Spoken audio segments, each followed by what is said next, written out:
Hello, guys. Welcome back to a brand new episode of the Upbeat Dietitians Podcast.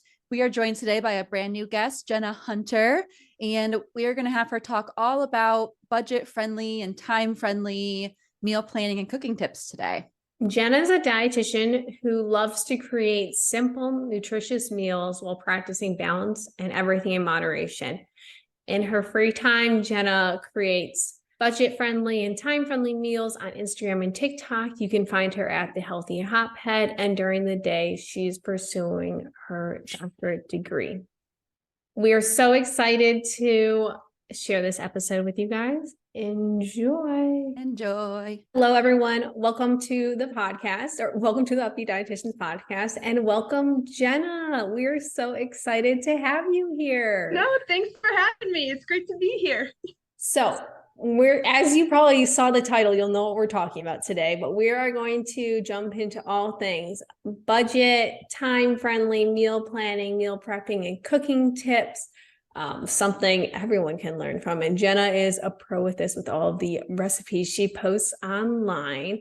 But before we get into all of it, Jenna, we'd like to hear a little bit more about you to kind of give that more personal approach. Tell or let the people know what you do, kind of a day in the life, and then any what maybe your education background, hobbies, all that fun stuff.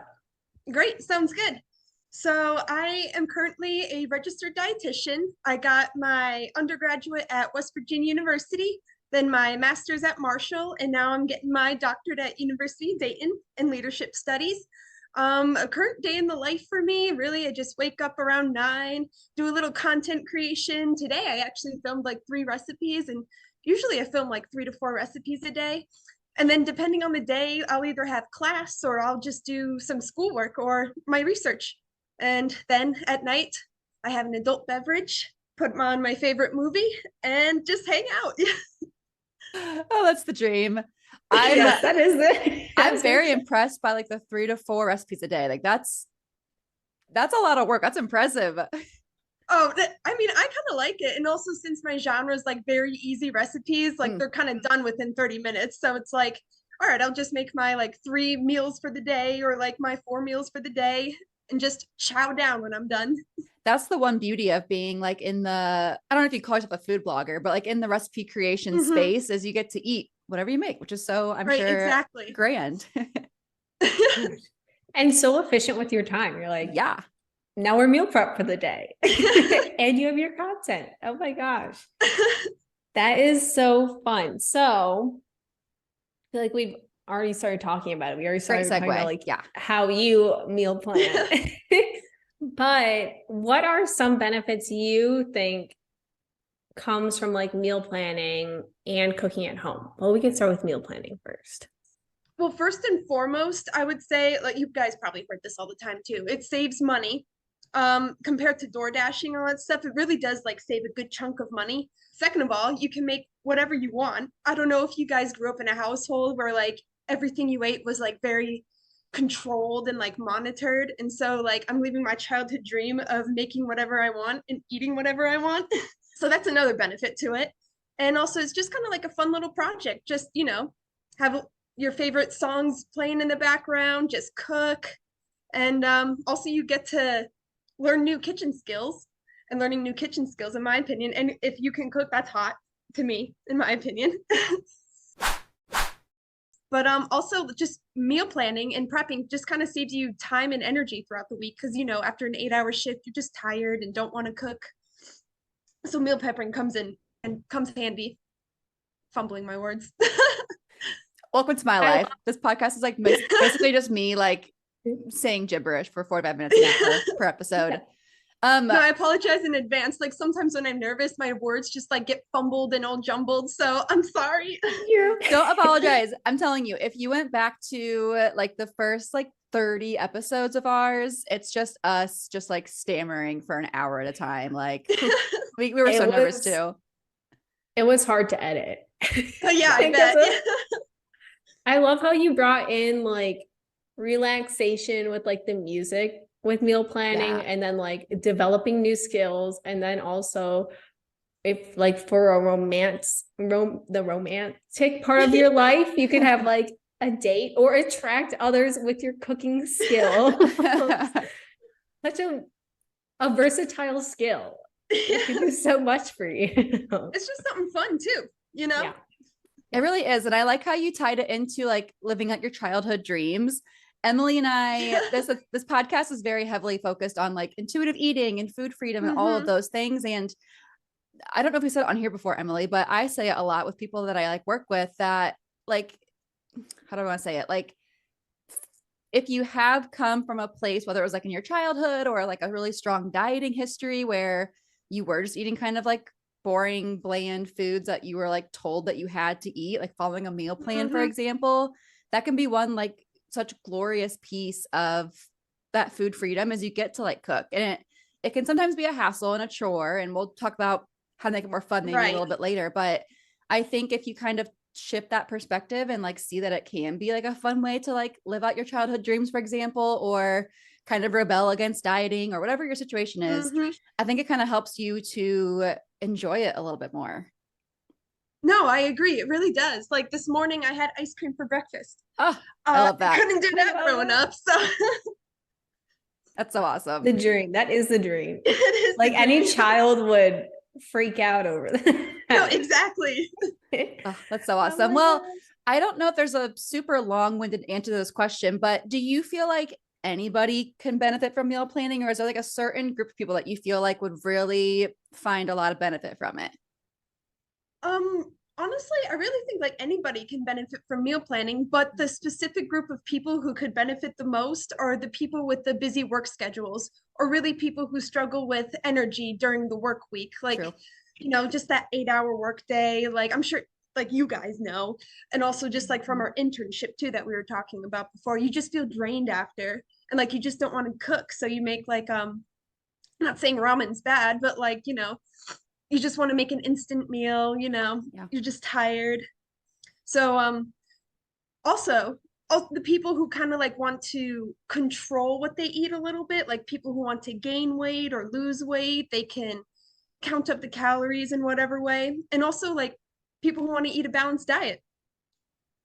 That's true. It helps you to kind of make choices that feel good for you and like whatever you're kind of aiming to work towards. It really helps to I don't know how to describe it either. I'm bad at words today, as I usually am. I think it's finding that balance between like giving you structure, but also being flexible with it too, where not everyone finds it super helpful to like plan and prep every single meal for every single day for the entire week, but others do, and that's great. I think it kind of goes into our next question, because I do often hear a lot from people that they hear the word meal planning or prepping and get like really nervous and kind of like it's off-putting to them, because they think of that. They think of like all day Sunday, Tupperware everywhere, super expensive, same like microwave chicken 6 days in a row.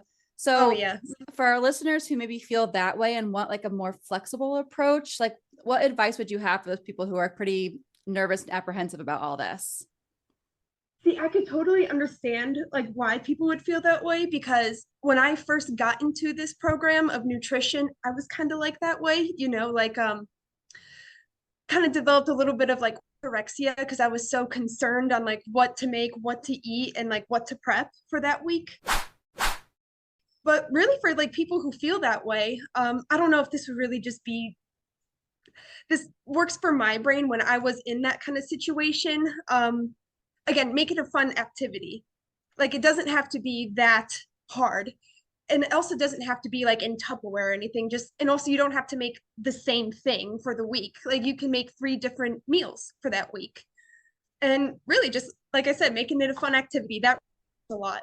That's a good point to make, because like it doesn't need to be this cut and dry, the Tupperware situation with the chicken and rice and vegetables every day. You can kind of make it however you deem fit. And since you were coming from that space, maybe the more like restrictive meal planning, it shows that like you could adjust and learn. We're all very capable of that. Exactly. But just trying it is one of the most important things. No strings attached. Exactly. If it doesn't work, that's okay. You can try something else. It's not supposed to be this intense activity. It's just, hey, you're making food to nourish yourself for the week. Just Exactly. have fun with it. Have fun with flavors. Exactly. And I always point out too that it'll even vary like from week to week for most people. Like on those really busy weeks, maybe it would help to like do a little more planning. And then other weeks you can kind of maybe lay low a little bit and kind of just like go by the seat of your pants a little more than usual. It just depends. And I think that's where the planning piece is the most important though, is looking ahead at the week and saying, okay, I've got just like meetings and appointments every day. The kids have sports, like whatever it is. How are we going to manage all that on top of like feeding the family? That could be a really good time to like do more meal planning versus other weeks where it is maybe laying a little bit lower. It could be easier to do a little bit less of that. It just depends. And that's, I think the bottom line is it's a spectrum of like how much planning and prepping that you're going to do every week. Yes. Yes, exactly.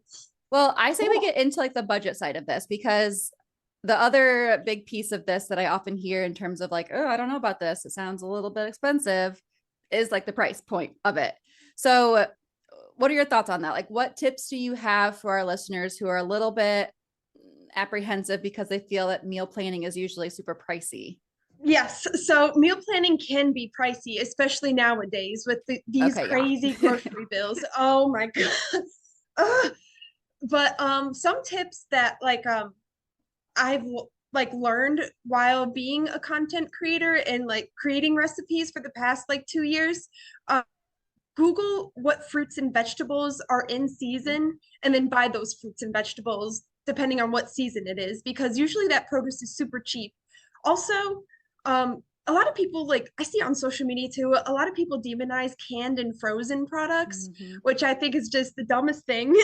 Like in my like canned and frozen products are so cheap and they're still great as fresh, like compared to fresh products too. So yes, canned and frozen. And also, this is just like a little tip I learned working at a bakery in high school.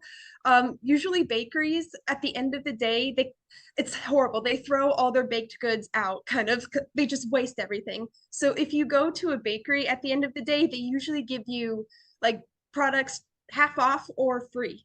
So that's what I do. That's really so good tip. That is a very good tip. I'm about to go try to get as much like bread as possible. No, I know. Like there's a bakery like close to here that sells like cheese danishes. So I like sometimes I'll hop over there at like 5 o'clock and they close at like 5:30. I'll be like, may I have one?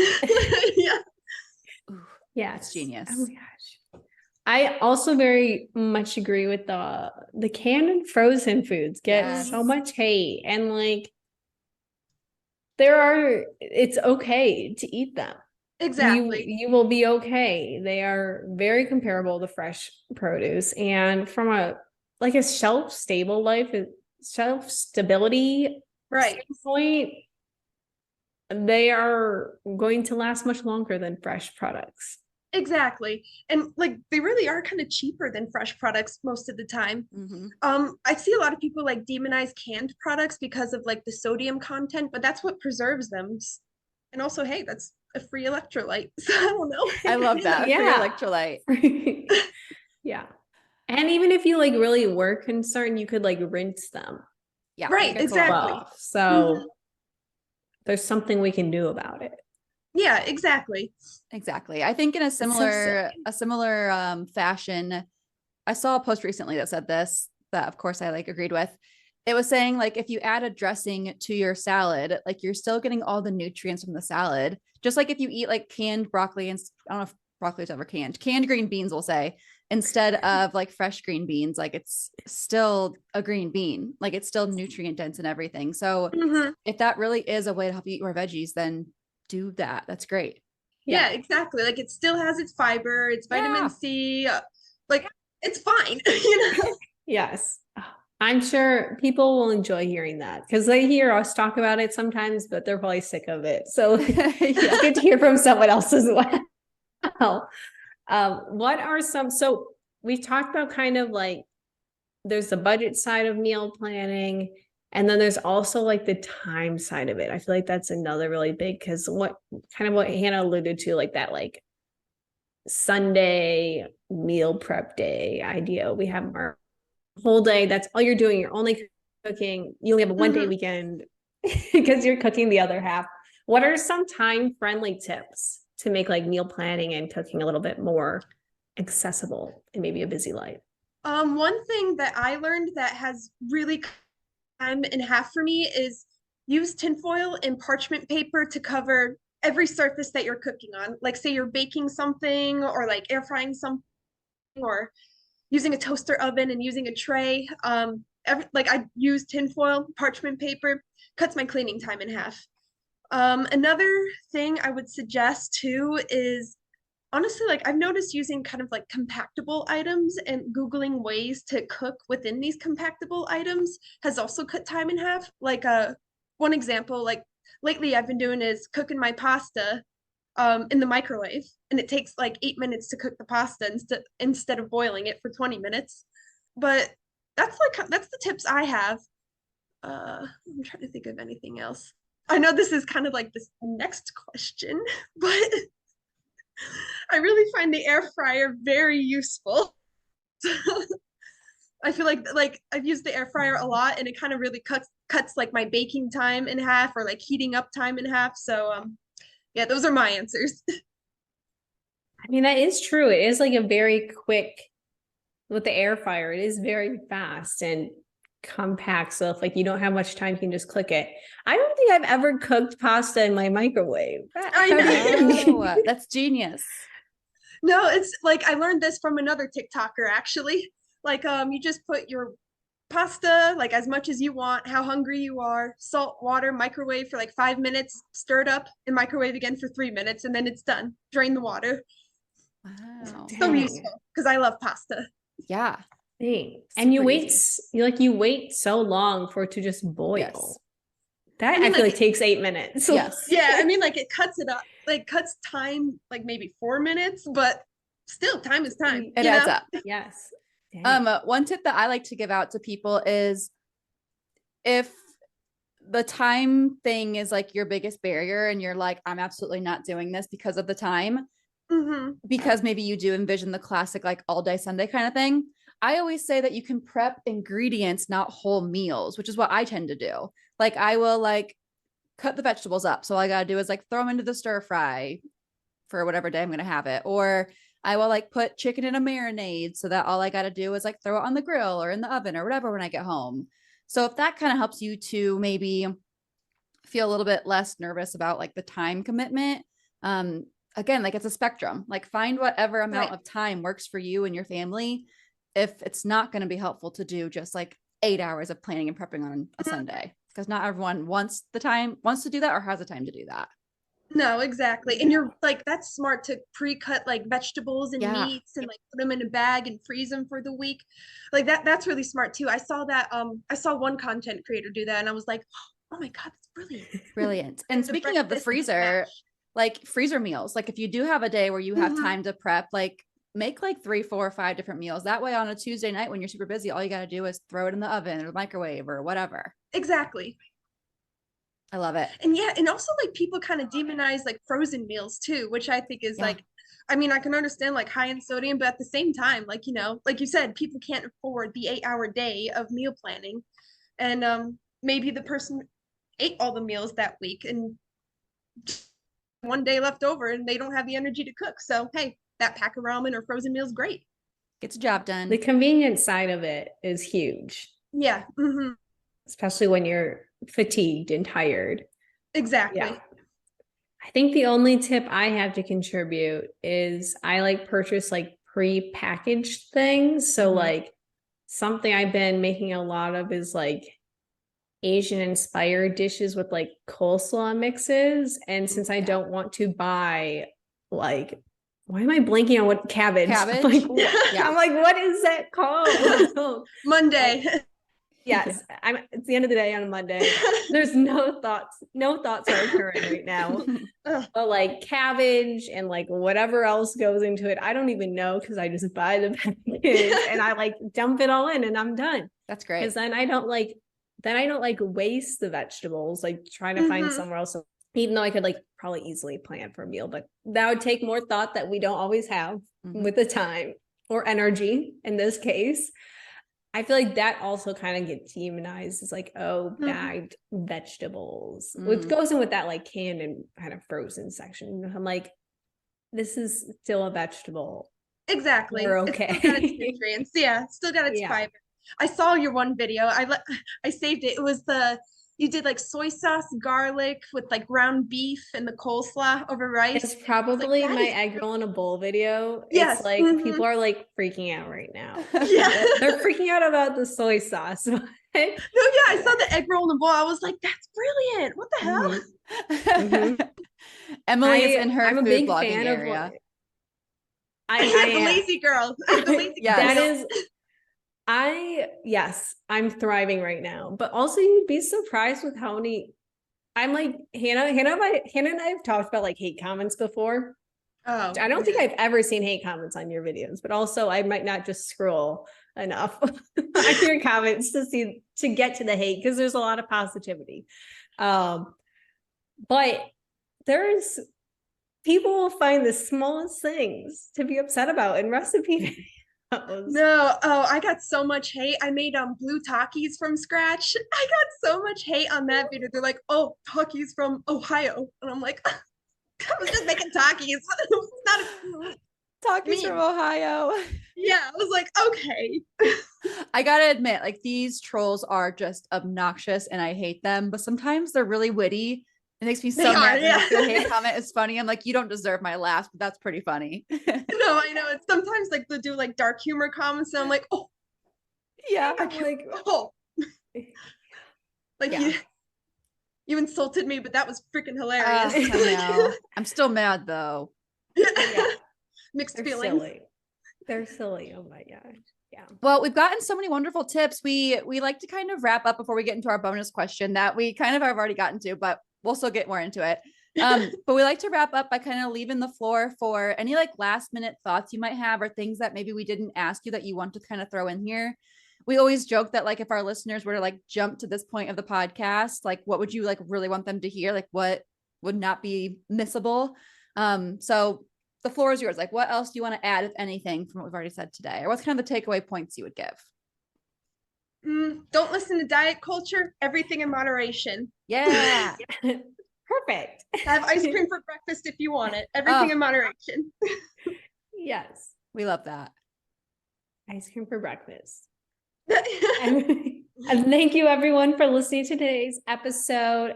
Thank you so much, Jenna, for coming on. If you want to hear Jenna's answer to our bonus question, go check out our subscription membership that we are still trying to find a name for.